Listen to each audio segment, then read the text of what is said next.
అందమైన చర్మ సౌందర్యం మీ సొంతం. Second aqua radiance deep cleansing gel.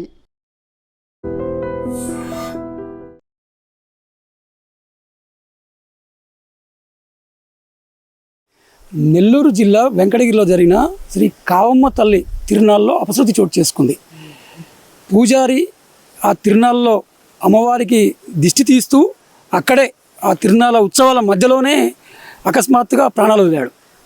అది దీంతో వాతావరణం అంతా విషాదంతో నిండిపోయింది. ఇంతకీ ఏం జరిగింది, ఎందుకు పూజారి సడన్గా మృతి చెందాడో ఇప్పుడు తెలుసుకుందాం.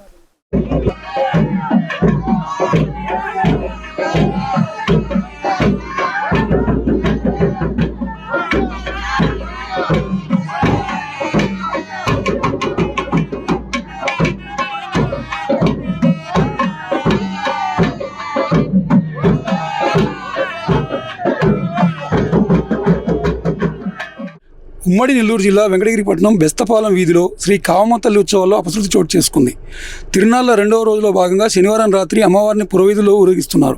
ఈ సందర్భంగా పూజారి కావమ్మ తల్లికి దిష్టి తీశాడు. ఉత్సవ నిర్వాహకుడు గుర్రం శోభన్ బాబు హఠాత్మరణం చెందారు.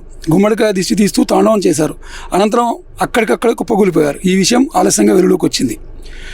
శోభన్ బాబు అమ్మవారి ఊరేగింపు వాహనం ముందు తాండవం చేస్తూ అందరూ చూస్తుండగానే నెలకొరిగాడు.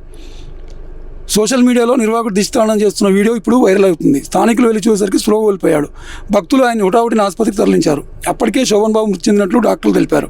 ఉత్సవ నిర్వాహకుని మృతితో తిరునాళ్ళు మధ్యంతరంగా ఆగిపోయాయి. అప్పటి వరకు పండుగ వాతావరణం ఉన్న ఊరిలో ఒక్కసారిగా విషాదం అలుముకుంది. భక్తులు, కుటుంబ సభ్యులు కన్నీటి పర్యంతం అయ్యారు. ఏది ఏమైనా అమ్మవారి తిరునాళ్ళలో ఉత్సాహంగా పాల్గొన్న పూజారి హఠాన్మరణం ఆ గ్రామంలో తీవ్ర విషాదాన్ని నింపింది.